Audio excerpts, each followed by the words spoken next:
On reste dans le domaine informatique avec des virus qui s'attaquent à vos ordinateurs mais sont aussi capables de mettre hors service un site internet officiel.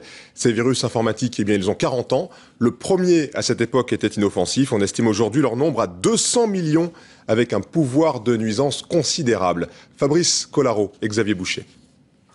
Michelangelo, Mélissa, I Love You. Autant de noms qui peuvent rappeler de mauvais souvenirs car ce sont ceux de virus informatiques. Le tout premier s'appelait Creeper et date de 1971. Mais très vite, les petits génies de l'informatique ont rivalisé d'imagination pour fabriquer des programmes malveillants dont le seul but était d'infecter le plus grand nombre d'ordinateurs à travers le monde.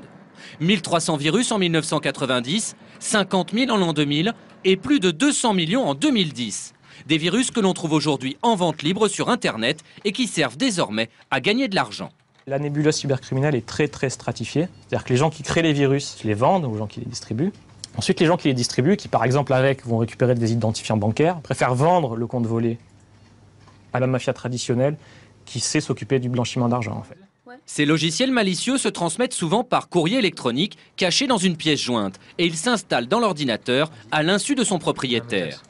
Celui-ci, par exemple, est une demande de rançon. Si l'on ne paye pas 300 €, on ne peut plus se servir de l'ordinateur.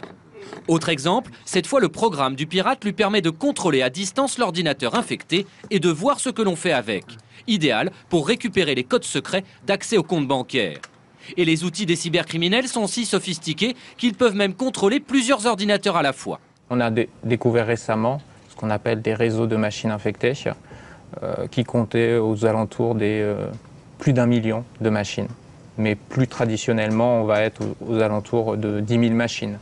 Mais l'avenir du piratage, c'est le virus pour smartphone, car ces téléphones sont devenus des ordinateurs et les contrôler pourrait s'avérer très lucratif en leur demandant par exemple d'appeler des numéros surtaxés, des numéros détenus bien sûr par les cybercriminels.